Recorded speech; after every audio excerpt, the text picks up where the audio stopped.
दूर दराज के किसी कस्बे में एक मेहनती लकड़हारा रहता था। वो दिन भर करीबी जंगल में लकड़ियाँ काटता और शाम होते ही वो लकड़ियों कस्बे के बाजार में बेच आता है। इन लकड़ियों के बदले इसे जितने पैसे मिलते वो बहुत ज़्यादा तो न होते थे, मगर सादा मिजाज लकड़हारे और इसकी बीवी की गुजर बसर के लिए काफ़ी थे।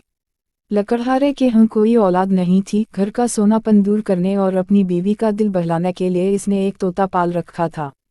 तोते की टी टी और बोलचाल छोटे से घर में रौनक लगाए रखती थी। इस तोते की एक खास बात ये थी कि इसके परों में दो चमकते हुए सुनहरे पर भी थे। इन परों की चमक इतनी थी कि वो सोने के मालूम होते थे। सारे कस्बे में लकड़हारा के इस तोते की धूम थी।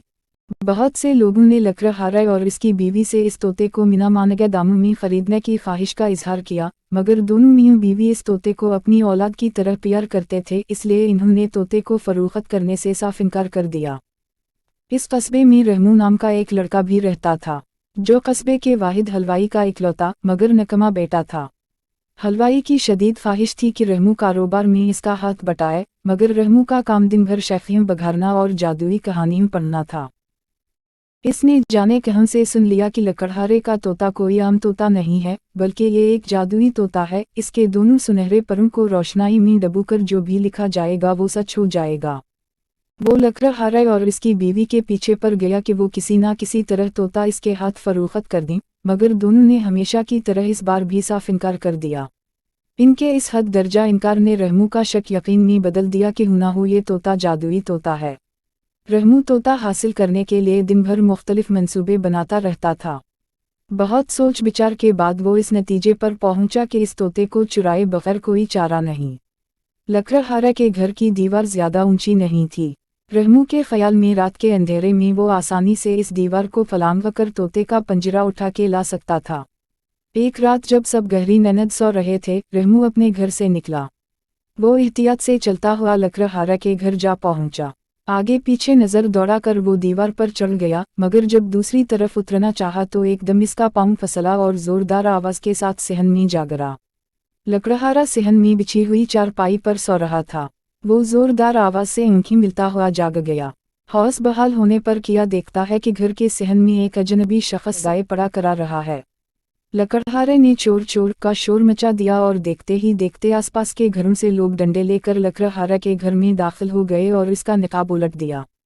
रहमू का चेहरा सबके सामने आ गया। लोगों पर हैरत का पहाड़ टूट पड़ा। रहमू के अब्बा सबकी नज़र में एक शरीफ इंसान थे। कोई सोच भी नहीं सकता था कि इनका बेटा इस तरह चोरी करते हुए पकड़ा जाएगा। रहमू का भी शर्म और दर्द से हाल बुरा था। इसका दिल चाहता था कि ज़मीन फट जाए और वो इसमें समा जाए, ताकि इसे लोगों और अपने अब्बा का सामना ना करना पड़े, मगर अब पछताए किया जब चिड़िया चुग गई खेत। इसके वालिद को घर से बुलवाया गया। वो आए और गुस्से में लगे इसको मारने पीटने। बड़ी मुश्किल से कस्बे वालों ने रहमू को बचाया। सब इसकी इस घटिया हरकत की वजह जानना चाहते थे। पहले तो नदामत के मारे रहमू की आवाज़ ना निकली, मगर जब लोगों का दबाव बढ़ा तो नाचार इसने अपना मीना खोला और अपनी बेवकूफ़ी का सारा माजरा कस्बे वालों को समेट डाला। इसकी बात सुनकर कुछ लोग तो कहा लगाकर हंस पड़े और रहमू का मजाक उड़ाने लगे, जबकि कुछ लोग जवाब भी भूत परियत और जादू टोने को हकीकत मानते थे, वो इस बात को आजमाने का मशवरा देने लगे। लकड़हारा और इसकी बीवी इस बात के सख्ती से मुखालिफ थे, क्योंकि इससे इनके तोते को तकलीफ पहुंचती, मगर जब सबका इसरार बहुत बढ़ा तो इन्हें भी इजाज़त देना पड़ी। तोते की टी टी की परवाना करते हुए इसके दोनों सुनहरे पैरों को कतर दिया गया।